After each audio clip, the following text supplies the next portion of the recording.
Nakho kokunye okubalekile kumele ukuthi ukwazi if ulobola uma wengane kuyadinga ukuthi ube umuntu onesibindi. It's a must ukuthi kumele ukuthi ube nesibindi muzo lobola uma wengane yomunye umuntu. Why ngisho njalo?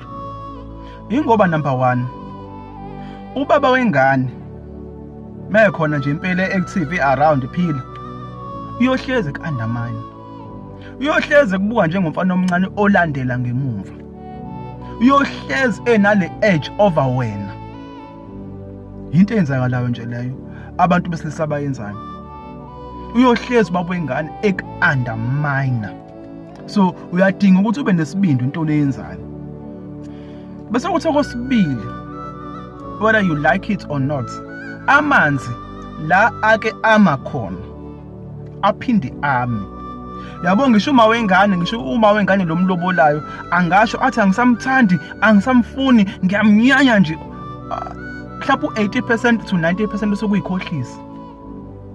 Ngoba mase mbona ubaba wengane lapha phambi kwakhe bobabili bendawonye, kuyavuka lokho. Kuyavuka lokho ukuthi ubaba wengane yami lo.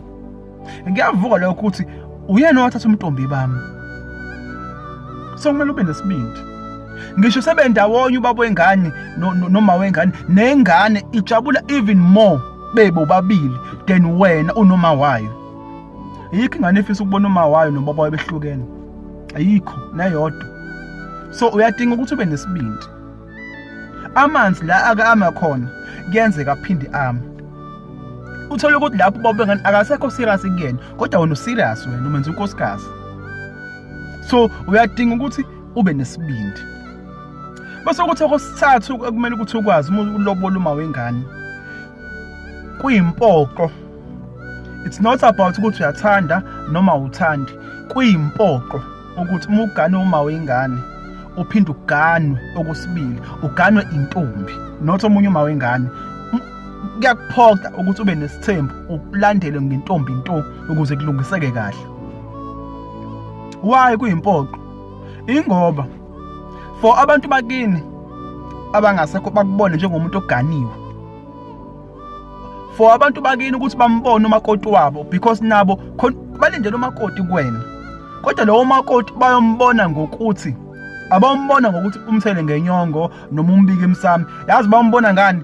Bambona ngokuthi afike nomntombi legcekeni, buphelele legcekeni. So uma wengane mengafikanga nomntombi, unkosikazi wakho nje loyo. Lo mntombi la abishiya khona ilapho la aziwa khona unkosikazi wakho abakhona abangasekho.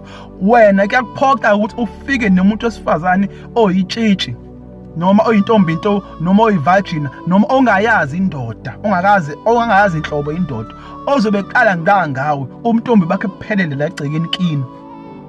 Then abantu bakini they will take it as if usuganiwe, usunonkosikazi esimaziyo. Unkosikazi wethu lo sukumthathene ngane enye indoda noma engasayo nentombi, unkosikazi wakho loyo owakho. There's nothing wrong ukuthi ube nonkosikazi wakho umthandayo, kodwa lo wabo bazomrecognize kumele ukuthi afike lo mntombi buphelele legcekeni. So kuyaphoqa ukuthi uphinde uganwe intombi into. Baningi abantu la ngaphandle uthola ukuthi umuntu waganwa umuntu ongayona intombi noma uma wengane yomunye umfana. Lapho uthi ngiganiwe nginonkosikazi. According to abantu bakini, if umntombi bungakaze busale legcekeni ngawe, basamlindela umakoti. And abanye abantu uthola ukuthi uthi ugane uma wengane kanti mhlawumbe kuneyingane aziphuca umntombi. Yabo lezi ngane wayiphuca umntombi zonke according to abantu bakini zamakhosikazi akini egameni lakho.